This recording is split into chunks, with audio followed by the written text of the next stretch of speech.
자, 한 달 동안의 우리 신명기 말씀과 함께 오늘 이제 드디어 마지막 네 번째 세대의 한 인물 아침 저녁으로 살펴보게 될 것입니다. 창세기 35장 38장으로 한번 가보십시다.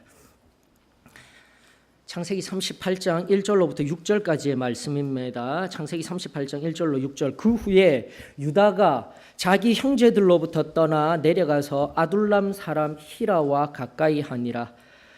유다가 거기서 가나안 사람 수아라 하는 자의 딸을 보고 그를 데리고 동침하니 그가 임신하여 아들을 낳으며 유다가 그의 이름을 엘이라 하니라.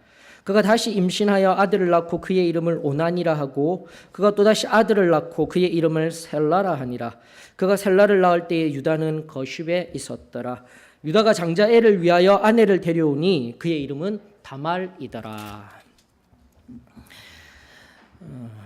우리 지난주에 이삭 그리고 2세대인 이삭 그리고 3세대인 야곱의 시간의 동시대를 살피면서 결국 아버지가 아들을 통하여서 존귀함을 얻으며 또 그 존귀함을 얻음과 동시에 하나님 앞에 영광을 올려드린다라는 관점을 우리가 살펴보게 되었습니다. 그러면서 아버지로서의 이 땅의 최종적인 사명, 다음 세대 자녀들이 반드시 믿음의 가정이 될 수 있도록 최선의 노력을 경주해야 합니다라는 것도 끄집어 올렸고요. 특별히 35장 28절로부터 29절 35장 28절로 29절에 보면 이삭의 나이가 180세라 이삭이 나이가 많고 늙어 기운이 다함에 죽어 자기 열조에게로 돌아가니 그의 아들 에서와 야곱이 그를 장사하였더라 라는 이 35장 말미의 말씀이 문학 양식적으로 왜 말미에 이 35장 말미에 오게 되었는지 35장 1절로부터 5절 즉 창세기 28장 1절로부터 4절 창세기 28장 1절로부터 4절 이삭이 야곱에게 복을 다시 빌며 너 반드시 믿음의 가정을 이루어야 돼. 바담 아람에 가서 너 사랑하는 아내 그리고 가정은 반드시 믿음 안에서 이루어야 돼. 그 복을 빌어주고 결국 28장 속에 야곱의 사닥다리 사건 우리가 잘 알고 있는 야곱의 사닥다리 사건과 함께 베델이라 이름 붙여진 다시 돌아오겠습니다. 내가 하나님 앞에 예배하겠습니다. 하나님을 섬기는 장소로 바로 이곳이 하나님의 전이 될 것입니다. 집이 될 것입니다. 약속하였던 것이 35장의 1절로부터 5절에 이루어지는 것, 성취되는 것 하나하나 살피면서 결국은 그것이 그 아들의 믿음의 한 걸음 한 걸음이 아버지를 영광 올려드리고 존귀케 하는 것이다라는 것을 끄집어 올렸던 거예요. 그러므로 신앙은 이제 나 개인의 영역이 아니라 다시 한번 나를 통하여서 내 다음 세대 그리고 이제 유다라는 인물을 통하여서 내 다음 세대뿐만이 아니라 내 앞전 세대까지 책임질 수 있는 신앙 이것이 곧 완전 성화에 기틀한 우리 성숙한 신앙인의 모습이 되어져야 하는 거예요. 그저 개인적으로 구원받고 나만의 신앙으로 이 땅 가운데 나만의 신앙으로 살아내는 것도 얼마나 힘들었는데요. 그러나 성경을 통하여서 하나님이 우리들에게 아버지이든 어머니이든 그 모든 영역을 초월하여서 하나님의 자녀로서 이 땅을 살아내며 있어 어떻게 살아가야 하는지 말씀을 통하여서 우리들에게 알려주시고 말씀하여 주시고 만져주시고 함께하여 주실 때 내 굳어진 마음들, 내 안에 내가 우상이 되어버린 그 현실 앞에서 나 자신을 철저하게 깨트리고 다시금 하나님께로 나아오는 은혜가 저와 여러분들에게 임하여지기를 주의 이름으로 축원합니다. 그러면서 27절을 보게 되면은요, 35장 창세기 35장 27절, 28절, 29절을 가지고 계속 이야기하였습니다. 문학 양식적으로는 왜 35장의 1, 5절을 가지고 그러한 해석이 가능한지 말씀드렸고요. 27절에 보면 야곱이 기럇 아르바의 마므레로 가서 그의 아버지 이삭에게 이르렀으니 기럇 아르바는 곧 아브라함과 이삭이 거류하던 헤브론이더라. 그러면서 짧게 시간의 한정 속에서 제가 말씀드리진 아니하였지만 26장 2절 제일 처음 바로 이삭에게 나타나셔서 주셨던 하나님의 말씀이 성취되는 거예요.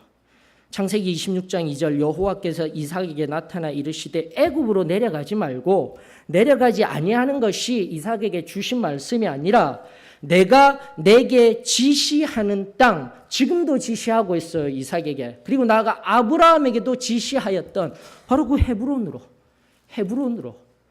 그 아들이 오게 되었을 때 결국 그 아버지의 사명은 완수되어지게 되며 그 아버지의 신앙이 다시금 야곱에게 이어지며, 그렇다고 아직까지 야곱은 존귀한 자리에 또다시 하나님께 영광 올려드리는 자리에 들어가지 아니하였습니다. 아직까지 더 남았어요. 요셉 앞에 서는 그때까지.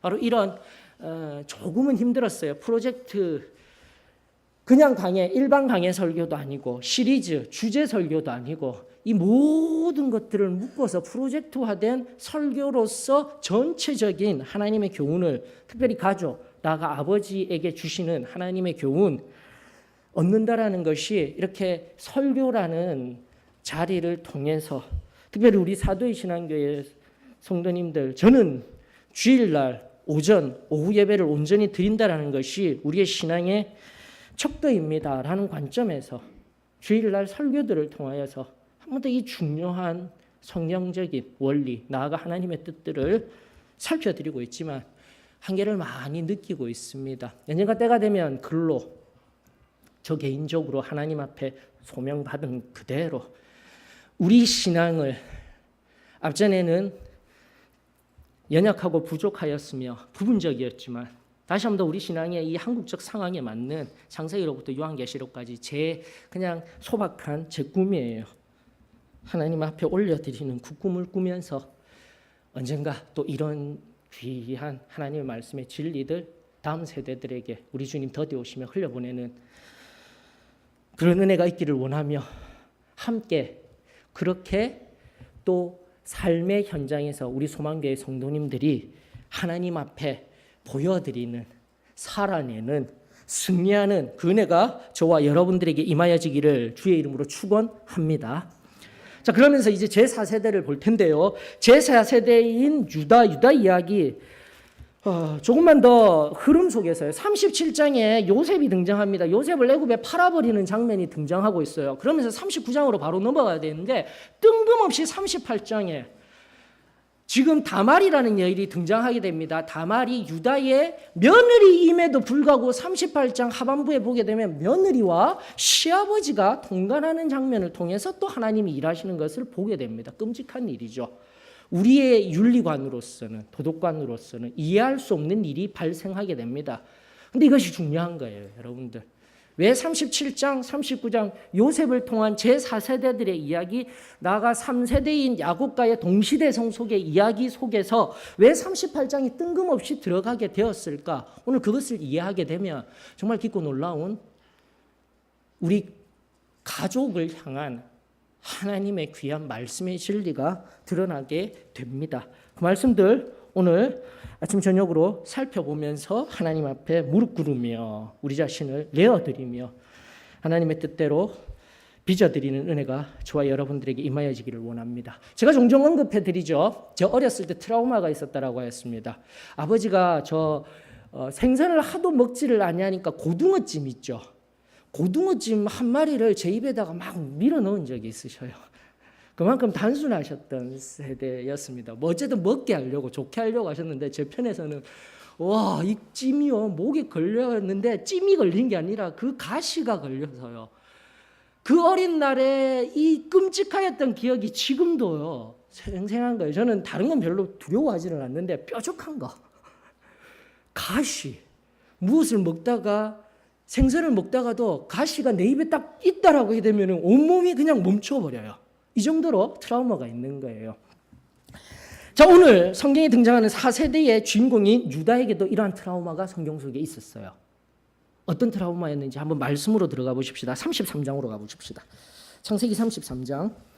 창세기 33장 1, 2절에 그 형제들과 겪은 트라우마가 아주 아픈 유다의 어린 시절에 깊은 상처가 있습니다. 보십시다. 33장 1절로부터 2절입니다.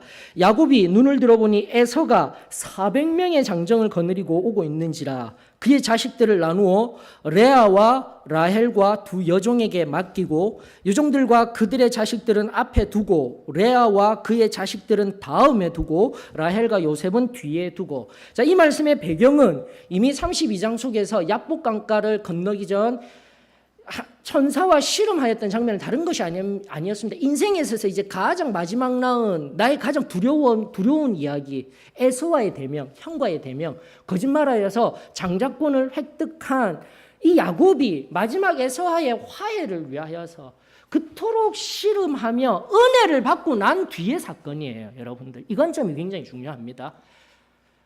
새롭게 끄집어 올려드리고 있어요. 은혜 이후의 사건입니다. 실컷 씨름하여서 여기는 부서져 있지만, 엉치뼈는 부서져 있지만 내가 하나님을 이겨서 새롭게 이름을 얻은 이스라엘이라는 이름을 얻은 은혜의 때인 거예요.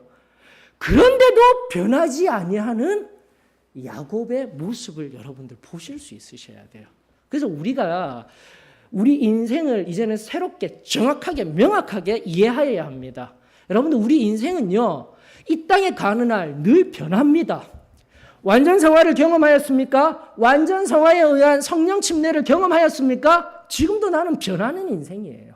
지금도 나는 연약한 인생이에요. 하나님의 은혜를 붙들고 살지 아니하면 우리 인생은요, 은혜를 받았다 할지라도 하나님 앞에 죄를 지을 수 있는 인생인 거예요. 하나님 앞에, 사람 앞에 연약한 인생이 되는 거예요. 단 한 번에 그 은혜로 말미암아 내가 지금도 나는 승리 생활하고 있다라는 오만을 아직도 가지고 계신 분들이 계시다라면 다시금 말씀 앞에서 겸손히, 주님, 저는 아무것도 아닙니다. 하나님 은혜 없으면 나는 아무것도 아닙니다. 이것이 진정한 성결의 마음이라는 것을 깨달아 겸손히 엎드리는 저와 여러분들이 되어지기를 주의 이름으로 축원합니다. 말씀 앞에서 깨어져야죠. 야곱은 너무 두려운 거예요. 400명이나 데려온다 하지 않습니까? 그 옛날에 나 거짓말한 거 가지고 이제는 나의 목숨을 노리며 두렵고 덜덜덜덜 떨리는데 재밌는 게 바로 2절입니다, 여러분들. 2절에 두고 이렇게 3번이나 반복되고 있는 이 동사는 단 한 번입니다. 단 한 번, 3인칭 남성 단수형이에요. 즉 두다라는 것은 철저하게 야곱이 주어인 거예요. 야곱 자신을 의미하고 있습니다. 그래서 어떻게 재밌냐면은 이미 앞전에 자식들을 누가 어떻게 낳았는지 29장 하반절로부터 30장에 보게 되면은 나와 있습니다. 즉, 잘 보셔요. 그 400명이 오고 있는 에서 앞에 자식들을 어떻게 두냐면은 여종들의 자식, 즉 비라와 그 비라를 위시로 한 다른 첩의 자식들 6명이에요. 두 첩과 4명의 아들을 포메이션을 다 앞으로 전진시켜 놓는 거예요. 앞에 두고. 성경 그렇게 해요. 앞에 두고. 그 다음에 어디예요? 레아와 디나, 그리고 6명의 아들, 자신들이 낳았던 아들, 그 뒤에 8명, 6, 8, 그 다음 자기 자신, 1, 뒤에 어디예요? 성경 말하고 있잖아요. 뒤에 두고 라헬과 배부른 그 라헬, 베냐민을 베고 있는 배부른 라헬과 요셉이 뒤에 두고 있는 형국. 자, 6, 8, 1, 2 무슨 축구 포메이션 보는 것 같지 않습니까? 이렇게 딱 포진을 시켜놓고 자신은, 야곱은 두렵고 떨린 마음에 덜덜 떨면서 뒤에 서 있는 라헬과 요셉만을 바라보며 애틋한 마음으로 보고 있는 거예요. 지금 저 400명이 나를 찾아와서, 저 에서가 나를 찾아와서 나를 없애버리면 어떡하지? 앞에 포진하고 있는 아들들은 신경도 안 쓰는 거예요. 이게 바로 그 어린 유다의 눈에 비춰졌던 거예요. 아버지는 나를 사랑하지 않는구나. 사랑하지 않는구나. 여러분들, 이제 겸손히 엎드려서 나의 삶을 점검해 보아야 합니다. 내가 그러려고 하지는 아니하였지만, 지난 삶의 상황 속에서 내가 원치는 아니하였지만 지금의 상황과 같이 은혜를 받았음에도 불구하고 변하지 아니하는 나의 인간적인 성품, 변화되었지만 또 하나님의 은혜를 놓쳐버리고 말씀에 거하지 아니하고 성령의 충만한 가운데 거하지 아니하며 함부로 말하며 함부로 행하였던 바로 그 삶 속에서 나에게 문제가 있었던 것이 아니라 내 자녀들에게, 내 자녀 세대에게, 그 누군가에게 아픔을 주며 살지 아니하였는지, 승리의 생활을 살았다라고 자부하고 있는 우리들에게 다시 한 번 더 하나님이 말씀하시며 우리로 회개의 기회를 주시는 이 놀라운 은혜에 이 시간 감사를 드립니다. 정직한 마음으로 하나님 말씀 앞에 서게 되면 나 자신이 명확하게 보여요.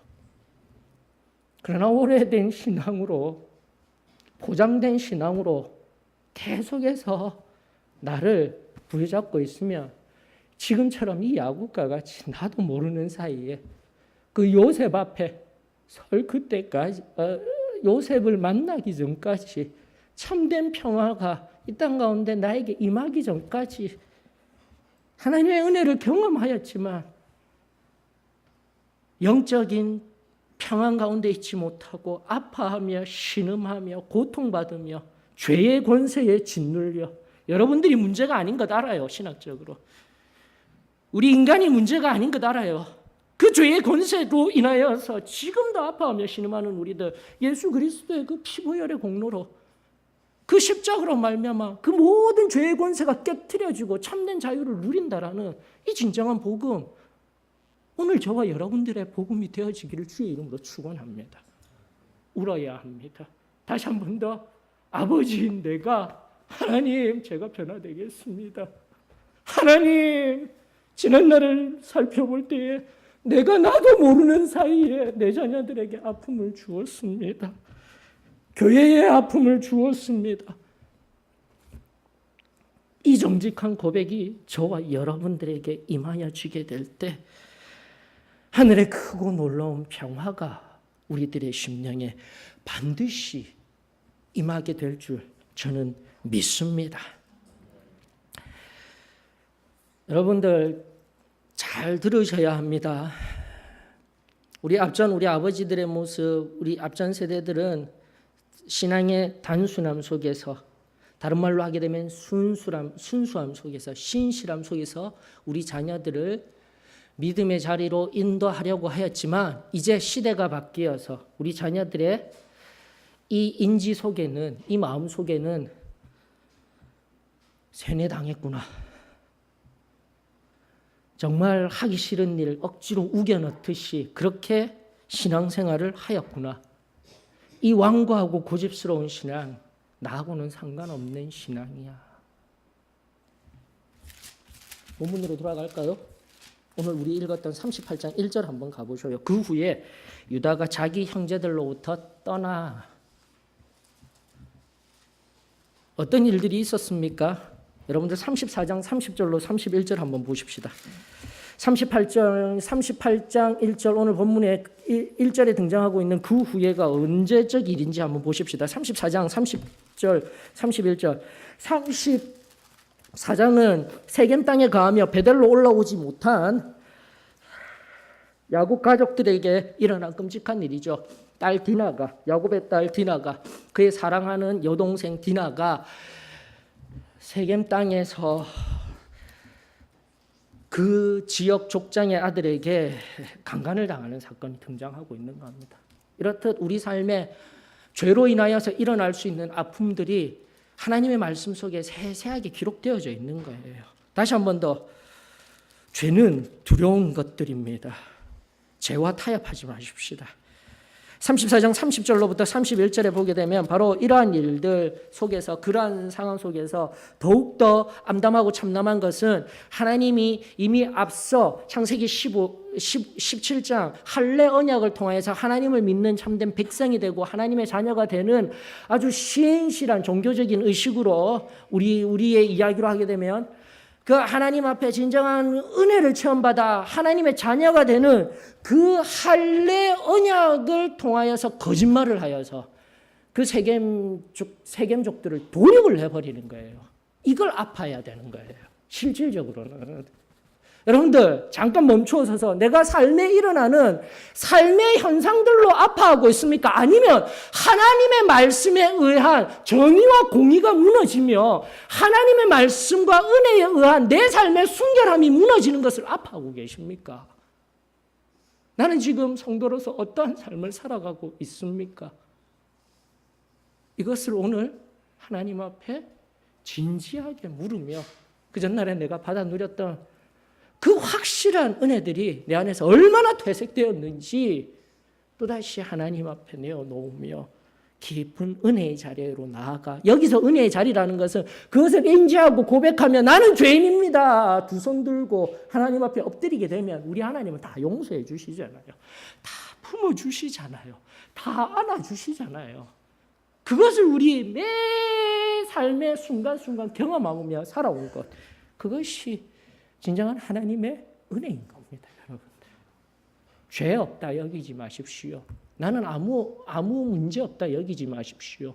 오늘도 세상의 삶 속의 현상 앞에서 나는 그것을 두려워하고 그것을 염려하며 살았는지, 아니면 나의 참된 주인이신 그분의 마음을 아프게 하며 살았는지, 그것으로 인하여서 염려하고 아프고 힘든 삶인지 나 자신에게 정직한 심령으로 물어볼 수 있기를 주의 이름으로 축원합니다.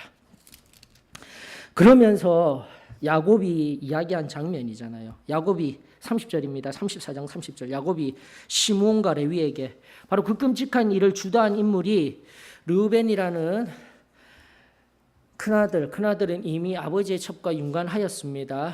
이 34장으로부터 흘러가는 이 창세기의 사건은요, 잠시 내려놓고 이 말씀이 지금 우리들에게는 너무나 익숙한 것 같지만 여러분들, 단군신화라고 알고 있는 그 단군신화 어디에 자료에 기초하였습니까? 삼국유사, 죄왕운기, 그거 다 고려 말 때 1200년대 작품이에요. 그것도. 근데 이것은, 이 하나님의 말씀은 이미 그로부터 2700여 년 전 거예요. 제가 그럼에도 불구하고 말씀 그대로 해석하여 드린다고 몇 세 이렇게 살펴드리고 있지만은 지금 34장부터든지 창세기의 사건을 정말 시간대별로 순서별로 이것을 재구성한다라는 것은 정말 힘든 일입니다. 그럼에도 불구하고 관점이 필요한 거죠. 관점이 필요한 거죠. 성경 공부가 필요한 겁니다. 설교로서만은 안 되는 거예요. 하나님의 깊은 진리에 들어가기 위하여서 우리가 지금 계속 경주하고 있는 하나님의 말씀 앞에 바로 서는 훈련, 이것이 저와 여러분들의 또 다른 기도로서의 경건 훈련을 넘어선 말씀의 경건 훈련으로 자리 잡을 수 있기를 주의 이름으로 축원합니다. 30절입니다. 야곱이 시므온과 레위에게 이르되 너희가 내게 화를 끼쳐 나로 하여금 이 땅의 주민 곧 가나안 족속과 브리스 족속에게 악취를 내게 하였도다. 나는 수가 적은즉 그들이 모여서 나를 치고 나를 죽이리니 그러면 나와 내 집이 멸망하리라. 아버지가 호통을 치는데 31절 뭐라고 이야기합니까? 그 아들들이 그들이 이르되 누가 우리 누이를 장녀같이 대우하며 옳음믿습니까? 하면서 아들들이 막 달려든 거예요. 달려든 거예요. 설교 때마다 제가 잠깐씩 언급해 드리고 있습니다. 부모님들이 자녀를 제대로 양육하지 못하여서 그 양육되지 못하는 현상으로서 아이들 때리고 있는 그런 부모님들도 계시겠지만 바로 그러한 부모 세대들 위에 아버지, 어머니 세대들이 있다는 것을 잊지 마십시오. 자기의 자녀도 아끼지 아니하고 때린다라는 그런 마음을 가지고 있다라면 가리워진 현실이지만 우리 아버지, 어머니들은 마음이 너무나도 순전하셔서 차마 말은 못하지만 이 시대에 매맞는 아버지, 어머니들, 제가 그거 생각하면 끔찍해요. 끔찍해요. 여러분, 우리 가정 가운데 그러한 일이 없기를 주의 이름으로 축원합니다. 하나님의 말씀 앞에 바로 서야 하나님의 말씀을, 오늘 신명기의 말씀 계속해서 우리 계속해서 바라보고 있는 신명기의 말씀과 같이 나도 알고 그 다음 자녀 세대들에게 알려주어야 이 끔찍한 일이 우리 가정에 일어나지 아니하는 거예요. 새롭게 하십시다. 새롭게 하십시다. 바로 그런 일도 유다가 옆에서 형들과 아버지가 저렇게 피 터지게 싸웠는지는 모르겠습니다. 언성으로 높이면서 싸우는 모습들, 감히 고대 족장의 권위 앞에서 저렇게 하는 모습들은 결코 있을 수 없는 일들입니다. 그러면서 우리 또 한번 볼까요? 37장. 이제 이 본문 38장 1절에 그 후라는 그때를 찾아 들어갈 때에 37장 마지막 말씀 보셔요. 요셉 잃어버리고 난 뒤에 아마 형들은 그 요셉 팔아버리게 나면 어린 날로부터 저토록 편애하는 저 아들이 사라지게 되면 우리를 사랑해 주실 거야. 우리만 바라보실 거야 하는데 35절. 창세기 37절 35절. 그 아들이 없어졌다라는 얘기, 광야에서 짐승에게 뜯겼다라는 그 물중과 함께 그 아버지의 마음 한번 보십시다. 야곱의 마음. 그의 모든 자녀가 위로하되 그가 위로를 받지 아니하여 이르되 내가 슬퍼하여 수홀로 내려가 아들에게로 가리라 하고 그의 아버지가 그를 위하여 울었더라. 오히려 더 그 아버지가 좁고 좁은 사람이 되는 거예요. 여러분들 아무리 은혜 받았다 할지라도 아버지는 변합니다. 아버지뿐만 변하는 것이 아니라 인간은 변합니다.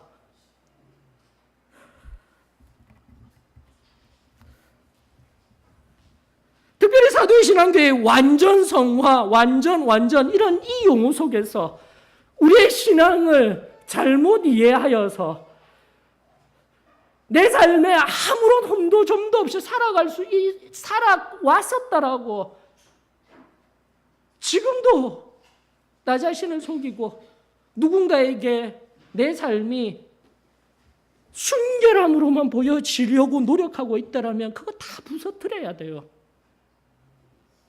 정직해야 돼요.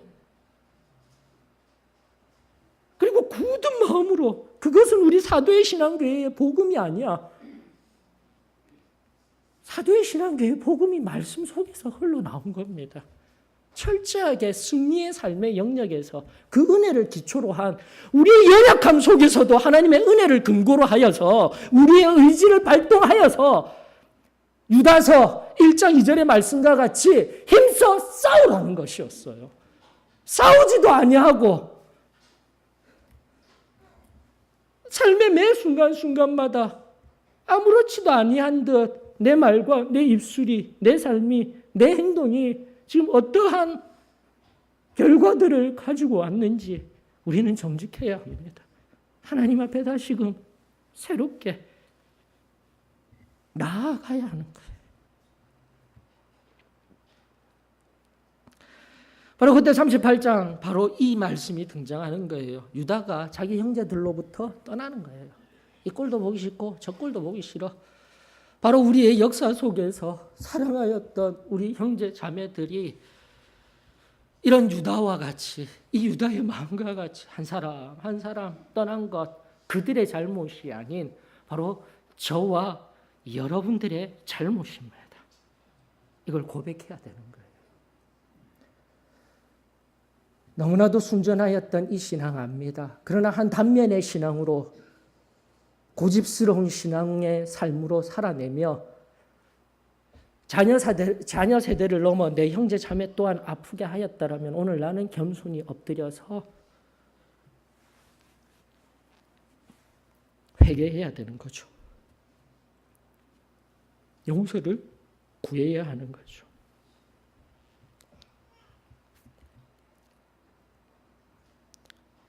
바로 그때 성경에서 끊임없이 이야기하는 것은 바로 그런 암담한 상태 속에 하나님의 은혜가 있다라는 거예요.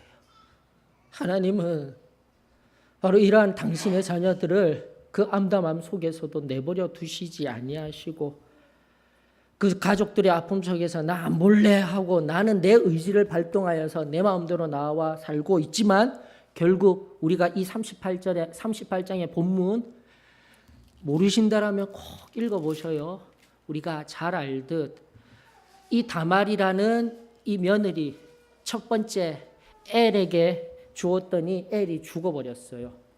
그리고 그 당시 고대 근동의 관습인 계대 결혼법, 즉 장자의 고난을 갖기 위하여서 그 손자가 받는 거예요. 장자로서의 역할을 할 수 있는 거예요. 바로 그 며느리를 통해서. 그래서 그 두 번째 아들인 오난에게 그 형의 아들을 놓으라고 주었던 거예요. 다말은. 이것은 문화가 다른 겁니다. 우리의 문화, 우리의 윤리로는 이해가 안 되어집니다. 그러나 이것을 논하는 것은 아니고 일단 계대결혼법이라는 것이 있습니다라는 것만 알아두셔요. 그래서 그 상황 속에서 낳아야 되는데 이 오난이 얼마나 악한지요. 그렇게 못하는 거예요. 왜 내 재산이 될 텐데. 여러분들 이게 바로 하나님 말씀이 없는 가정의 모습인 거예요. 세상대로 내 마음대로 그 가나안 근동에서 일어나고 있는 일대로 살아가는 모습인 거예요. 그래서 생명을 잉태하려는 노력을 하지 않으니 하나님께서 쳐서 죽게 했다라고 성경은 말하고 있는 겁니다. 여러분들. 그러면서 그 세 번째 아들 셀라 나이 어리다고 해서 기다려라 하면서 당연히 해야 할 의무들을 잊어버리고 살다가 그러나 그 잊어버린 의무들을 다말 며느리는 기억하여서 여기에 그 아버지 시아버지 유다가 셀라를 결코 내어주지 아니하려는 편애예요. 그토록 아버지의 모습이 싫어서 집까지 나와 살고 있는데 유다 또한 그 아버지의 모습 그대로 보고 배우는 거예요. 셀라를 편애하며 셀라를 내어주지 않게 되니 이 다말은 그 계대결혼법 고대군당의 당연한 그 자신의 의무를 아버지를 통하여서 일어나게 되는 거예요. 이건 윤리적으로 도덕적으로 우리가 비난할 것이 아닙니다.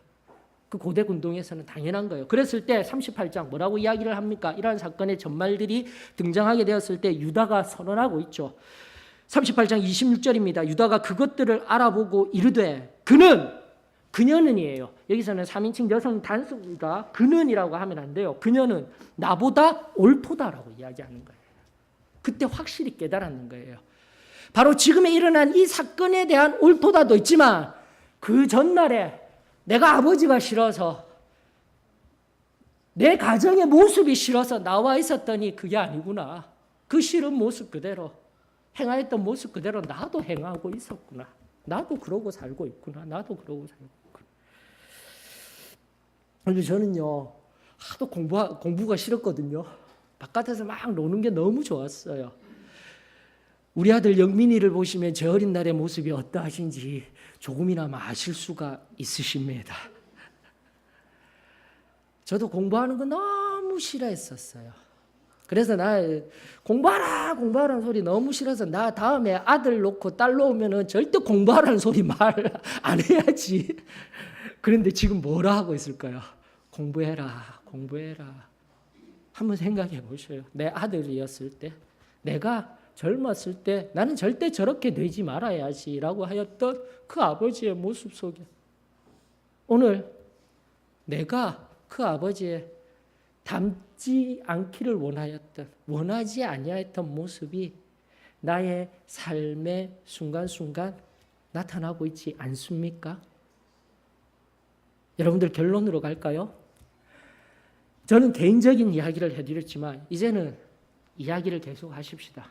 여러분들 앞전 세대 우리 어머니 아버지 이제 교회의 문화적인 차원에서 우리 교회를 역사적으로 바라봤을 때 앞전 어머니 아버지 세대들은 아버지와 같았던 그 아버지의 표상인 바레트 선교사님이 계셨어요.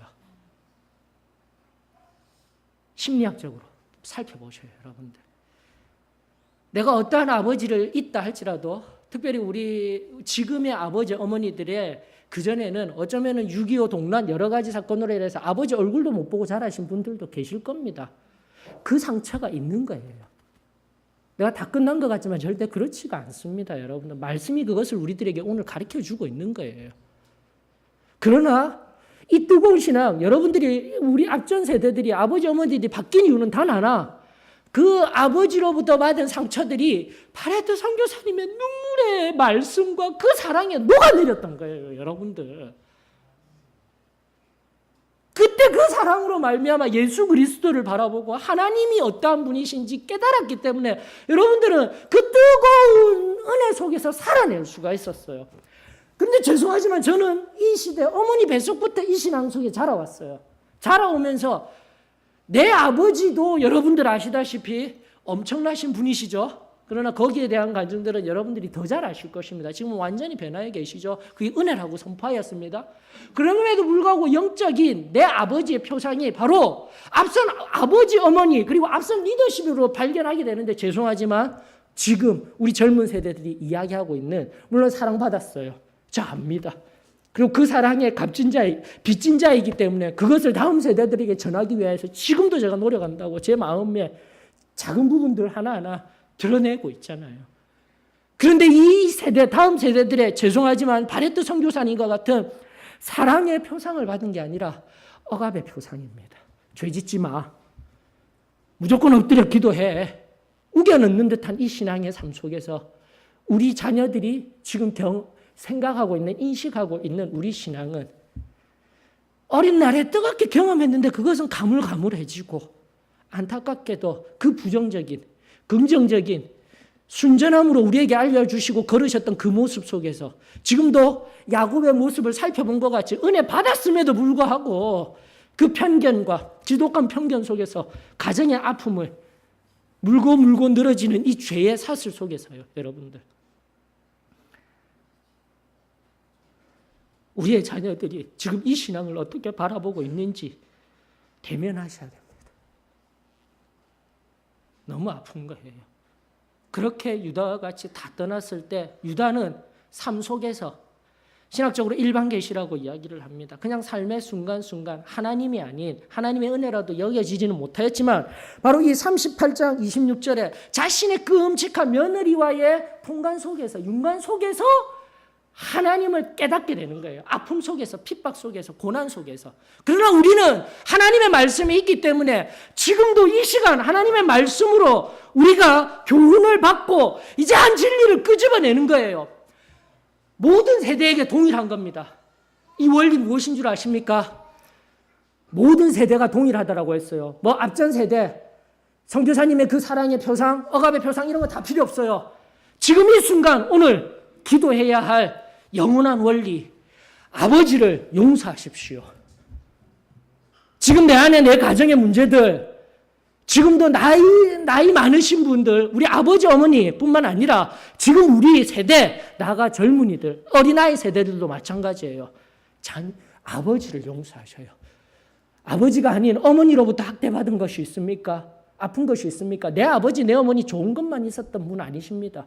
내 속에 지금도 쓴뿌리와 같이 남아있는 그 아버지, 부모님을 용서하시지 아니하고는 지금의 내 가정의 문제 결코 해결되지 않습니다. 바로 이 38장 26절의 유다는 그것을 깨달아 집으로 돌아갔던 거예요.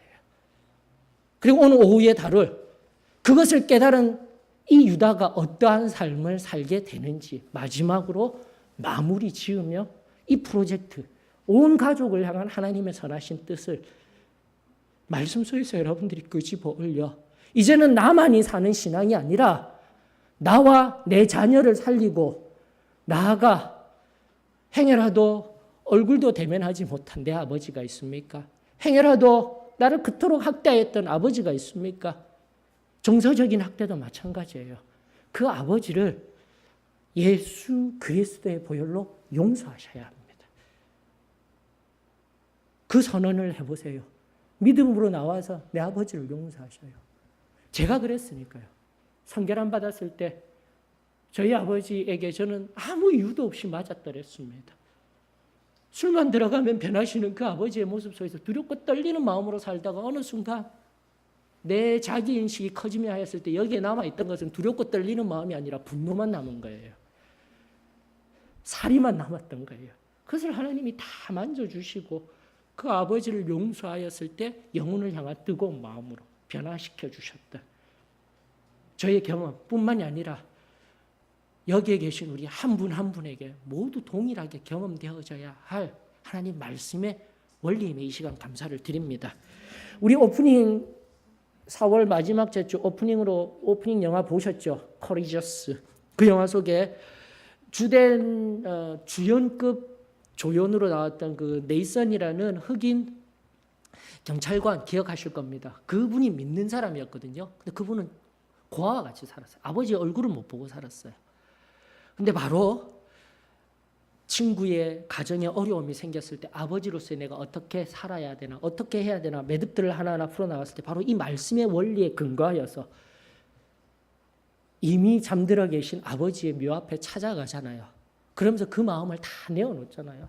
나 아버지 너무 미웠다고. 아버지 나 너무 분노했다고. 나 사랑받을 만한 존재였는데 나 한 번도 찾아와 주지 아니하고 나를 떠나서 만나주지도 아니하고 살았던 내 아버지지만 나 아버지 이제 용서할 거라고. 그리고 이 용서는 다름 아닌 내가 예수 그리스도의 사랑을 깨달았기 때문에 그 아버지의 사랑을 알았기 때문에 내 아버지 용서할게요 하였을 때 그의 마음에 놀라운 평안이 임하던 장면. 지금 우리에게 필요합니다. 다시 한 번 더 주 예수를 믿으라. 그리하면 너와 내 집이 살리라 하는 이 말씀이 그 단순하였던 사도행전의 그 16장의 그 말씀이 오늘 우리 가정 가운데 임합니다.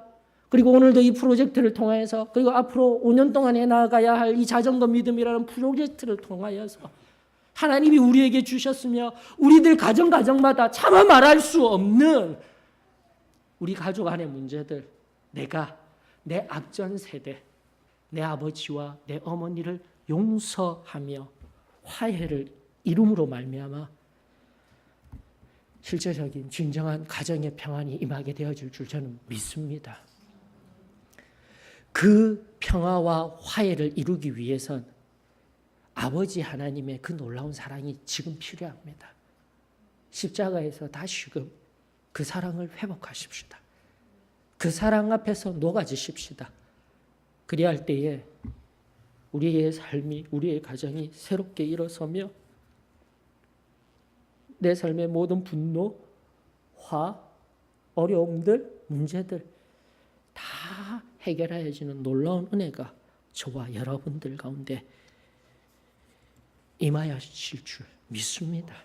우리 다 같이 일어나셔서 272장입니다. 272장 부르시면서 깊은 기도의 자리로 나아가십시다. 272장입니다.